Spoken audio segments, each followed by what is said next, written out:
اب سے میں نے لیا اسے چوم کہ نندیاں ٹوٹ گئی، کہ نندیاں اب سے میں نے لیا اس نے کہا میری بیوی گھر کے اندر خوشبو آ رہی ہے اور بکری کے تھن سے دودھ ٹپک رہا ہے، یہ دونوں چیزیں دیکھ کر لگتا ہے ابھی اس راہ سے گزرا ہے کوئی، ابھی اس راہ سے گزرا ہے کوئی، کہہ دیتی ہے شوخی نقش پاکی، جیسے جنگل میں پیروں کے نشان بتا دیتے ہیں ابھی یہاں سے کوئی گزرا ہے۔ ایسے ہی بکری کے تھن سے نکلنے والے دودھ کو اور بکری کے اور گھر سے آنے والی اڑنے والی خوشبو یہ بتلا رہی ہے آئے ام محبت تیرے گھر سے کوئی برکتوں والا گیا ہے، تیرے گھر سے کوئی رحمتوں والا گیا ہے۔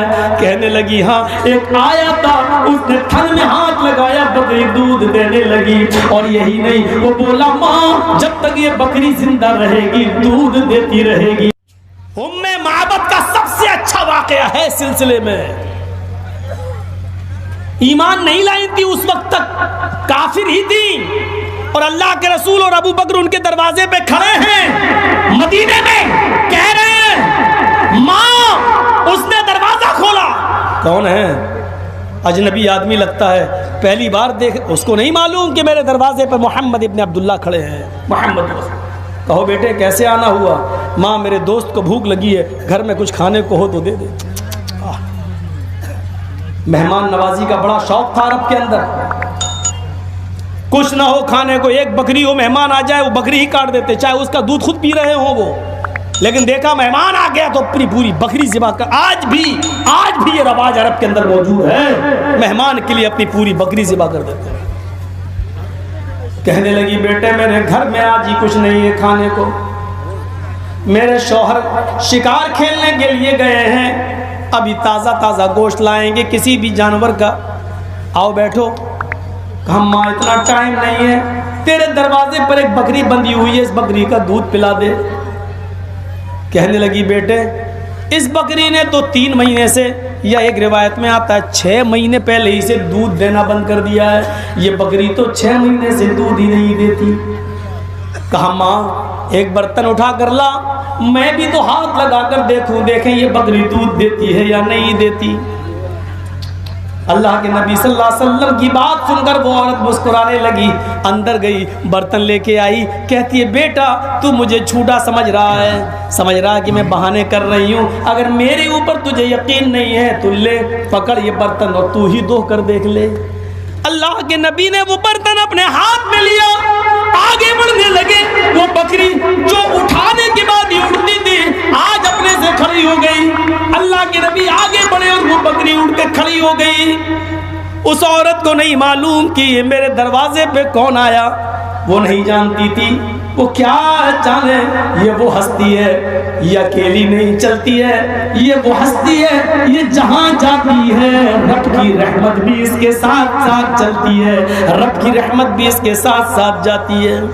محمد ابن عبداللہ بیٹھ گئے اور آپ نے اپنے ان دونوں گھٹنوں کے بیچ میں آپ نے برتن کو دبایا اور اپنے یہ دونوں ایڑیاں پیر کی اپنے دونوں کولوں سے لگا لی اور برتن دبا لیا۔ دودھ دوہنے کا طریقہ بھی سیکھو، آج ہمیں بہت سے طریقے نبی کے نہیں معلوم۔ اللہ کے نبی اس طرح بیٹھ گئے اور پھر دونوں ہاتھوں سے آپ نے بکری کے تھن کو پکڑا اور جیسی کا بسم اللہ ہاتھ لگایا، اس بکری نے ایسے دودھ دینا شروع کیا جیسے ساون بھادوں کی بارش ہو رہی ہو۔ آج کل پورے ہندوستان میں تمہیں صحیح بابا صحیح پیر ملے گا نہیں،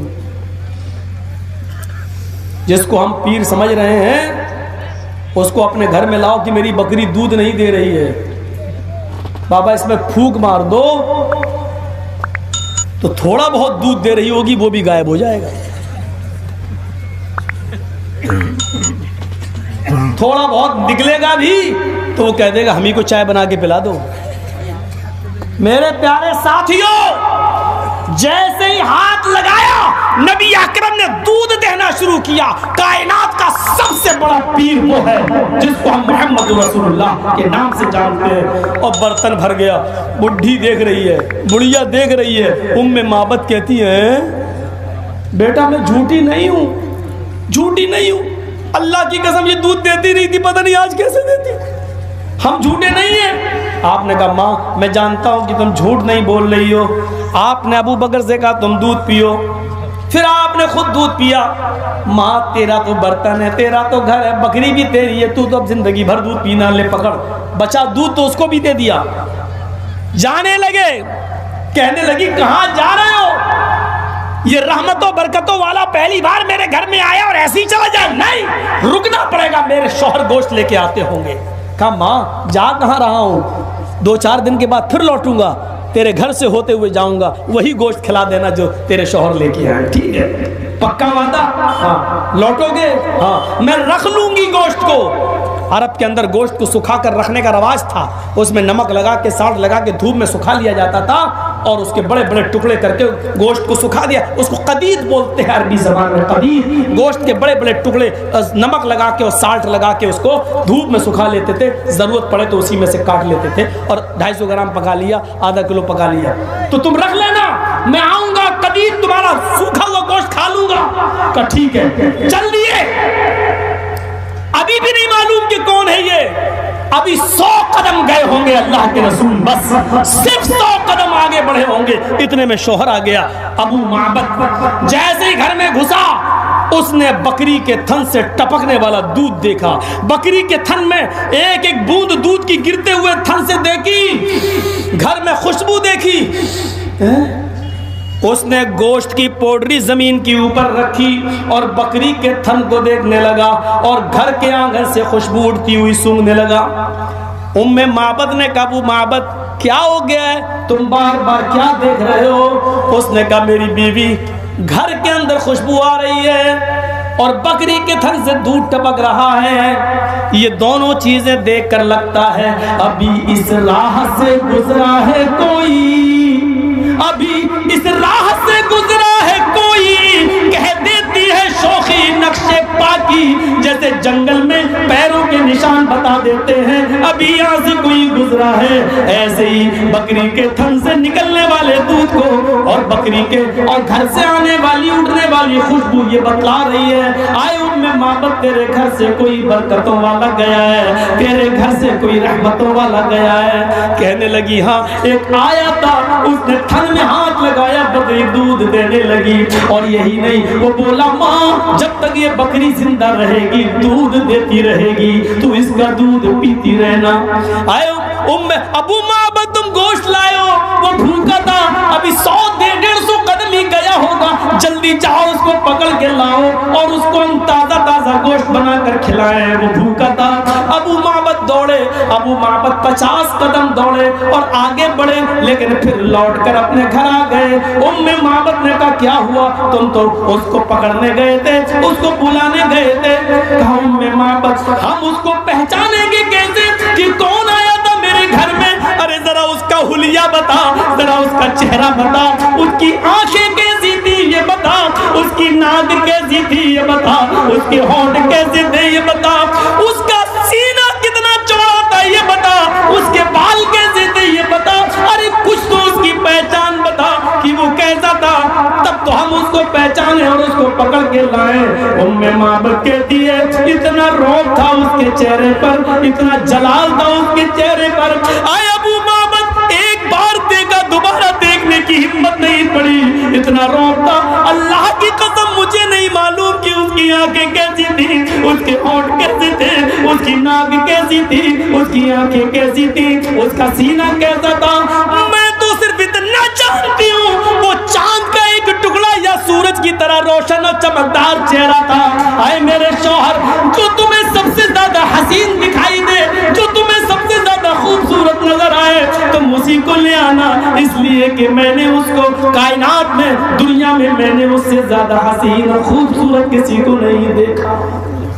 سب سے اچھا حلیہ ام معبد نے بیان کیا, جو میرے بھائیو حدیث کی کتابوں میں آج بھی موجود ہے. وچرن نہ شنا چھوڑے ہائنا, اتنے خوبصورت ہوں گے کہ ان کی اپما، ان کی مثال نہیں دی جا سکتی ہے، کوئی صحیح مثال نہیں دے سکتا۔ اتنی خوبصورتی، کسی نے کہا کہ وہ چراغ تھے، کسی نے کہا کہ وہ سورج کی طرح روشن تھے، کسی نے کہا کہ وہ بند کمرے میں بیٹھ جائیں تو چمکتے تھے، کسی نے کہا اگرچہ اس میں ضعف اور کمزوری ہے کہ محمد صلی اللہ علیہ وسلم جب مسکراتے تھے تو آپ کے دانتوں کی لائٹ اور چمک سے زمین پر پڑی ہوئی سوئی مل جایا کرتی تھی۔ کسی نے اپنا اندازہ بیان کیا، کسی نے کچھ کہا، کسی نے کچھ کہا، صحیح مثال کوئی نہیں دے سکا۔ سب سے زیادہ صحیح مثال اگر کسی نے پیش کی تو ام معبد نے، کہ وہ چاند یا سورج کا ایک ٹکڑا تھا جو میرے گھر کو روشن کر کے چلا گیا۔ جاؤ اسی کو لے آؤ۔ وچرن شونا چھوڑے آئی نا پاتی مگوتے در پرنگا چھتو دسیوں نے کوٹی چھوڑی رشتی۔ اتنے خوبصورت تھے کہ قرآن نے سراجم منیرہ کہہ دیا، روشن سورج۔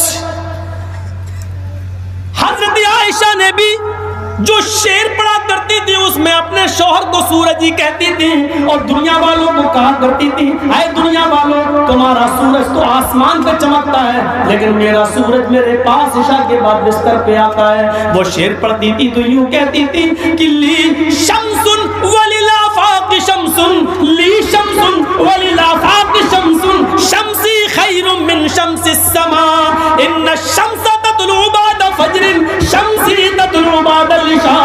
وہ یہ کہتی تھی کہ اے سورج آسمان پر، دنیا والوں تمہارا سورج وہ ہے جو آسمان پہ چمکتا ہے، اور ایک سورج میرے پاس ہے لیکن میرے پاس جو سورج ہے وہ تمہارے سورج سے بہتر ہے۔ شمسی خیر من شمس السماء، میرا سورج تمہارے سورج سے، آسمان کے سورج سے اچھا ہے، بہتر ہے۔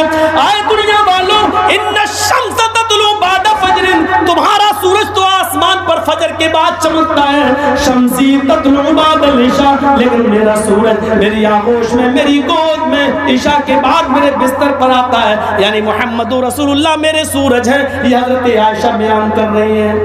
اپنے شوہر کو سورج کہنا آج کے زمانے میں یہ بہت بڑے دل گردے کی بات ہے، کوئی عورت نہیں کہہ پائے گی۔ ایک پیر صاحب تھے، پوری زندگی ہو گئی اپنی بیوی سے کہتے تھے میں پیر ہوں، ان کی عورت کہتی تھی تیرے جیسے 336 پیر روز دیکھتی ہوں، وہ پیر ہی نہیں مانتی تھی۔ ایک دن عورت نے دیکھا کہ ہوا میں کوئی اڑ رہا ہے، مصلی بچھائے ہوئے ہے، نماز پڑھ رہا ہے ہوا میں اور پڑھتا ہوا جا رہا ہے، کہنے لگی یہ ہے پیر۔ تو جب شوہر آیا تو کہنے لگی کہ معلوم ہے تمہیں کچھ، آج ایک پیر ہم نے دیکھا، اپنے آپ کو پیر بنتے ہو، تم کوئی پیر ہو؟ کہا کیوں، کیا دیکھا؟ آج میں نے دیکھا ہوا میں مصلی بچھائے ہوئے نماز پڑھتے ہوئے ایک پیر صاحب ہوا میں اڑ رہے تھے، وہ پیر تھے۔ تو شوہر نے اپنا نام کرنے کے لیے کہا اچھا تم نے دیکھا اسے؟ کہا ہاں، ہوا میں اڑتے ہوئے دیکھا، ہاں، مصلی پہ نماز پڑھتے ہوئے دیکھا، کہا ہاں۔ ارے پگلی وہ میں ہی تو تھا، اپنی بیوی سے بولے ارے پگلی وہ میں ہی تو تھا۔ بیوی دانت میں تم تھے؟ ہاں مجھے لگا کہ تم ہی ہوگے۔ کہا کیوں؟ کہا الٹے اڑ رہے تھے، ٹیڑے اڑ رہے تھے، پھر کمی نکال۔ ابھی تعریف کر رہی تھی، جب سنا کہ ہم ہی تھے، تم تھے، تبھی ٹیڑے اڑ رہے تھے، مجھے لگا کہ تم ہی ہوگے، پھر کمی نکال دی۔ یہ آج کل کی عورتیں اپنے شوہر کی کبھی تعریف اس طریقے سے کر نہیں سکتی۔ ہاں کب کریں گی؟ پہلے تنخواہ مہینے کی پہلی تاریخ کو آپ کو 10,000 روپے ملے، آپ 500 روپے کا سامان Fair and Lovely, Pond's, sari خرید کے آپ لے آئیے، تب وہ کہے گی میرا شوہر دنیا کا سب سے اچھا شوہر ہے، سب سے اچھا شوہر۔ اور جہاں ایک دن کمی ہو گئی تو آپ سمجھ لیجئے گا اللہ کی قسم پوری زندگی کی محنت پہ پانی پھر جائے گا آپ کا۔ کیا کیا تم نے ابھی؟